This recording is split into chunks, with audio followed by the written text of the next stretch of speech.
কামড় দিয়েছিল? হ্যাঁ কামড় দিয়েছিল, এখানে সব সেরে গেছে সব ধরে।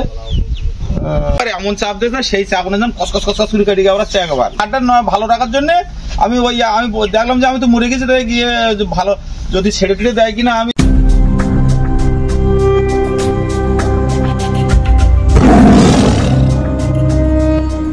তো বাঘে আক্রান্ত হয়েছে মারাত্মকভাবে, এমনও কি তিনি খুবই জখম হয়ে গেছে, তবুও তিনি জখম হয়ে ওরকম পরিস্থিতির মধ্যে প্রতিকূলতার মধ্যেও তিনি বাঘের সঙ্গে লড়াই করে যুদ্ধ লড়াই করে ফিরে এসেছেন আমাদের মাঝে।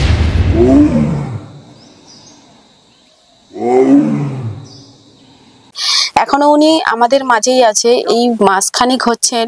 কিন্তু ওনার সঙ্গে যখন কথা বলছিলাম এবং উনি যখন মানে যেখানে বাঘে আক্রান্ত হয়েছে বা ওনাকে আঘাত করেছে জায়গাগুলো দেখাচ্ছিল খুবই মানে বিভৎস। আপনাদেরকেও দেখাবো, আপনারা দেখলেই বুঝতে পারবেন যে কিভাবে কতটা যুদ্ধ লড়াই করে মানে নিজের জীবনকে বাঁচানোর জন্য ফিরিয়ে এসেছেন বা যারা গেছিল নিয়ে এসেছেন। তো ওনার সাথে কথা বললেই আমরা বুঝতে পারবো। তো আসুন ওনার সঙ্গে কথা বলুন। এবং এই মানে আক্রমণের পর ওনাকে চিকিৎসা করতে বহু অর্থের প্রয়োজন হয়েছে, এমনকি মানে নিজের যেটুকু জায়গা জমি ছিল উনি বলছিলেন কথায় কথায় আমার সবই বেচে দিতে হয়েছে। ছেলেটাকে যে বই কিনে দেবে পড়ানোর জন্য সেটাও ওনার পক্ষে সম্ভব হচ্ছে না, এমনকি ওষুধও খেতে হচ্ছে।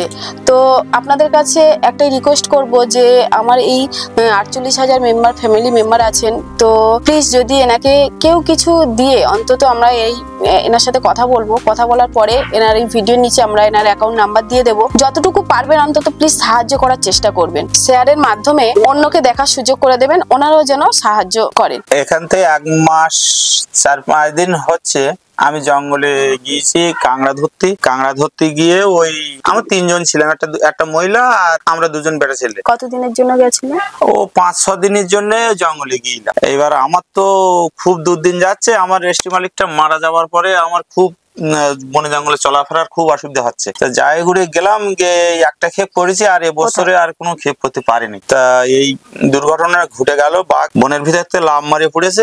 নৌকোর মধ্যে রয়েছি আর ওই নৌকোর মাথার দিকে মাছ টাছ ধরার জন্য ওখানে কানা দিয়ে গিয়েছি, আর ওই বাঘ লাফ মারিয়ে এসে পুড়ে ছুটে এসে কামড়ে ধরেছে। আমার আর কিছু করার নেই, তখন সামনে ছিল 2 জন লোক, তারা ছুটে এসে আমার বাঘের ওর সঙ্গে একটু মারপিট করে, তারপরে আমার ছেড়ে দেয়। তা আমার বেঁচে আইছি শুধু আমার সেই মা বোন বিবি আমার পক্ষে সাহস দিয়ে তারপরে আমি ওই বাঘের সঙ্গে লড়াই করেছি, তা নাহলে আমার কোনো শক্তি নেই ওর সঙ্গে পারা। তো আপনি ওই অবস্থায় বাঘের সাথে কিভাবে লড়াই করলেন? ওই লাঠি নিয়ে আমি বাঘের সঙ্গে ভালোই ঘোরাইছি, ওর সঙ্গে সাহস ধরেছি, তা নাহলে আমি তো ফিরে আসবো না। আর আমি যদি না আসি সব লোকটা ফিরে আসবে না, সেই দুটো ফ্যামিলি চলে যাবে। এত দুর্দিন লাভ মারে পুড়েছে, তখন হম করে লাভ মারে পুড়ে তার হা ঘুরে আসতেছে আর সে একটা পা এরকম উঁচু ঘুরে আসতেছে, তার দৃশ্য এরকম চোখ পাকাচ্ছে, বড় বড় চক্ষু পাকাচ্ছে আর গোপ দুটো এরকম টানাটানি করতেছে। আর সে কি দৃশ্য ওইভাবে এসে গার উপর যখন পুড়েছে, তা আমার এত বড় শরীরটাই আমার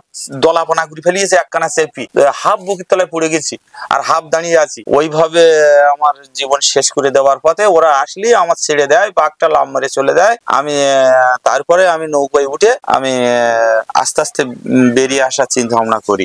খুব জীবনটা খুব ফিরিয়ে আসি, খুব রিস্কের মধ্যে। আচ্ছা একটা কথা জানবো, যখন মানে ও যখন লাভ করে আগে আপনাকে কোথায় এসে আক্রমণ করে? পুরো শুধু প্রথমে এসে এক চান্সে আমার পা মারেছে, এখানে পা বাঁধেনি, তখন হাতে কামড়িয়েছে, হাতটা ধরে খুব জোরে একটা হেঁচকা মেরেছে লাভ মারে জঙ্গলে যাওয়ার জন্য, কিন্তু পেরে উঠেনি। আমার 83 কেজি ওয়েট, পেরে উঠেনি। ওয়েটের সঙ্গে একটা ব্যবহার স্যাপার আছে, আর এই সাইড ধরেছে, যদি ঘাট ধরতো তো একটানে নিয়ে হাঁটা করতো, তাই একটা ছোলা মারিয়েছে, তাইতে জীবন শেষ। তারপরে ছেড়ে দিয়ে ও লাভ মারিয়ে যখন উঠে গেছে আবার আসার জন্য ঝুলোঝুলি করতেছে, হা করাকরি করতেছে, আর নালা আসছে, সে বিভিন্ন দৃশ্য বের করতেছে, তাইতে জীবন শেষ। তা আমি ভয় করিনি, যে মরে তো গেছি, তা ভয় করবার কি, আর সেই মা বোন বিবি সেই সাহসটা দিয়েছে, তাই আমি ওর সঙ্গে লড়াই করতে পেরেছি, আনালি পারতাম না, আমি ফিরে আসতে পারতাম। ওটা কি নৌকোর উপরেই হয়েছিল? নৌকোর নিচে নেমে গেছি তখন সব 3 জনই নৌকোর নিচে আছে? নিচে, নৌকোর নিচে, কেননা ওই যে যখন আক্রমণ হয়েছে আর আমি তো পড়ে গেছি, নিচে আছি, জঙ্গলেই আছি। মানে ওটা চামটায় হয়েছিল? চামটা হয়েছে, চামটার এরিয়া। জঙ্গল থেকে আপনাদের নৌকোটা কতটা দূরত্বে ছিল? ওই ধরো ওই গাছটা এরকুনি আন্তর, বেশি না, কাছাকাছি। নৌকোটা ওখানে ছিল, আমরা যেখানে বসে আছি আপনারা এখানে ছিলেন? হ্যাঁ, মাছ টাছ ধরার জন্য একটু নিকটে নিচে নেওয়া হয়েছে। আচ্ছা, জঙ্গলটা ওইরকম। হ্যাঁ। তো 3 জন কি এক লাইনে ছিলেন? একই লাইনে একটু আগুল পাঁচুল ছিল, ওরা নিচের দিকে ছিল, আমি সামনের দিকে ছিলাম। ওই ঘটনা ঘটাতে ওরা এসে আমার বাঁচায়, তা না হলে তো আমি তো ফিরে আসতে পারবো না। আর ওরা মেয়ে ছিল হলেও সাহস ধরেছে আমার বাঁচাবার জন্য। দুজনই কি মেয়ে ছিল না? একজন। ও একজন মহিলা ছিল আর দুজন আপনার, আরেকজন ছিল আপনি ছিলেন। আমার সংসার অচল হয়, তার জন্য আমি ওর সঙ্গে যাই গিয়ে এই ঘটনা ঘটে। তো না নরম না, অনেক খড়গুড়ির মতন একদম এরকম লাগছে, খড়গুড়ির মতন। অনেকে বলছে যে হ্যাঁ বড়, এই একদম মাপা। আমরা দাঁড়িয়ে নেওয়া অবস্থায় এই ধরেছে সমান জায়গায়, তাহলে ও ছাড়া আমি আরো বাদ দিচ্ছি এক বিরস্ত, এই সমান সমান জায়গা দাঁড়ালে এতটা হবে দাদা। মানে তাহলে ধরেছে ধরো এতটা, তাহলে এতটা হলে লম্বাটা কিন্তু এক ব্যামের অনেক বেশি লম্বা দেহটা, আর লেজ আছে 1.5 হাত, লেজটা 1.5 হাত, এইরকম এতটা। আর মাথার তো তার মানে দেহটা যে 4 হাত ধরে নাও, 5 হাত আছে দেহটা, আর মাথাটা সেই পরিমাণ এরকম মোটা মাথা। 7 ফুট বাঘ বাবা, অনেক মানে ওখান থেকে এই এতটা, ওখান থেকে এতটা, এত বড়। হ্যাঁ এত বড়। পাটা গুলো এরকম মোটা মোটা, এরকম মোটা পা গুলো এরকম মোটা, থাবা তো এরকম বড় হবে। মানে ডাইরেক্ট এসে এই হাতে যখন কাটছে আপনি মুখটা তখন মুখটা আমি ঘাটটা ভালো রাখার জন্য আমি দেখলাম যে আমি তো মরে গেছি, তাই গিয়ে ভালো যদি ছেড়ে টেড়ে দেয় কিনা আমি এই হাত ওই মুখটা ঠিলে আমি ঘাটটা আমি বেঁকিয়ে রাখছি, আর ও কামড়ে ধরে ওইভাবে আমার চেপে ধরেছে, আর অনেকক্ষণ ফেস্টে মিষ্টি ঘুরেছে। ওই লোকটা যদি আর একটু দেরি করতো ছেড়ে দিয়ে আমার ঘাট ধরতো। অনেকটা দূরে ওই কালেক্টর কাছে দাঁড়াতে এতটা দূরে আসতে আসতে অনেক সময় গেছে, আর ও ধরে পারে এমন চাপ দিয়েছে, সেই চাপ যেন কসকস কসকস ছুরি কাটি গিয়ে ওরা একবার হাড়ের কাপড় থেকে একটুকুন জোরে চাপ দিলে হাড়টা কাটি গিয়ে বেরোতো। মানে ওরও তো একটা ওজনও আছে, ওয়েটও তো আছে যে এত বড়। ধরে নাও আমি 1.5 কুইন্টাল বলছি, কম করে 1.5 কুইন্টাল, তা ওইটা লাভ ঝেঁকে পড়লি ওটা 3 কুইন্টাল হতো। ওটা কি পুরুষ বাঘ বা মহিলা কি? বেটা ছেলে বাঘ, তাহলে তো বিশাল ক্ষমতা হয়। হ্যাঁ ও ক্ষমতা বেশি, ক্ষমতা তো বেশি। বেটা ছেলে বাঘ, মেয়ে ছেলে বাঘ হলে দেখা যাচ্ছে আর একটু চিকন চাকান হয় বেশি, কিন্তু বেটা ছেলে বাঘ একটু গায়ে গদ্দান মোটা হয় বেশি, ঘাড়ের গদ্দান মোটা হয় বেশি, হ্যাঁ একটু শক্তিবান আর একটু বেশি হয়। আর মেয়ে ছেলে বাঘ হলে একটু রাগ বেশি হয়, রাগ বেশি হয় কিন্তু ও অত শক্তি দিতে পারে না। সেরে গিয়েছে 1 মাস 7-8 দিন হয়েছে, মানে ঘাস সেরে গিয়েছে। এখানে কি কামড় দিয়েছিল? হ্যাঁ কামড় দিয়েছিল, এখানে সব সেরে গেছে সব ধারে।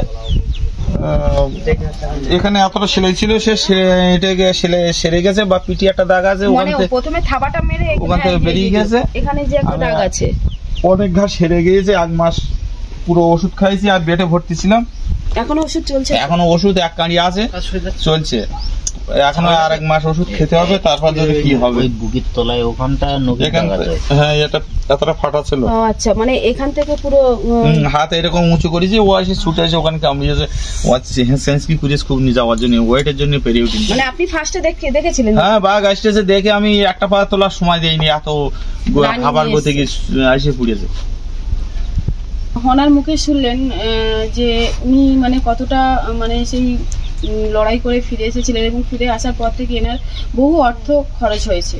তো ইনি যে যতটুকু ওনার জায়গা জমি ছিল এবং বিক্রিও করে দিয়েছেন, এমনকি প্রচুর টাকাও ব্যয় হয়েছে। তো এই মুহূর্তে ওনার কাছে মানে আরো ওষুধ কিনতে হবে এবং আরো ওষুধ খেতে হবে, সেই পরিস্থিতিটা ওনার কাছে এখন নেই। তো আমার 48,000 ফ্যামিলি মেম্বারদের বলবো যে আপনারা যতটুকু 30,000 ফ্যামিলি মেম্বার যদি একটু এগিয়ে আসেন, এনার অ্যাকাউন্ট নাম্বারটা আমরা এনার ভিডিওর নিচে দিয়ে দেবো। কেউ যদি যতটুকু সাহায্য করেন তাহলে অবশ্যই আমরা কৃতজ্ঞ থাকবো আপনাদের কাছে। তো চলুন দেখা হচ্ছে পরবর্তী ভিডিও।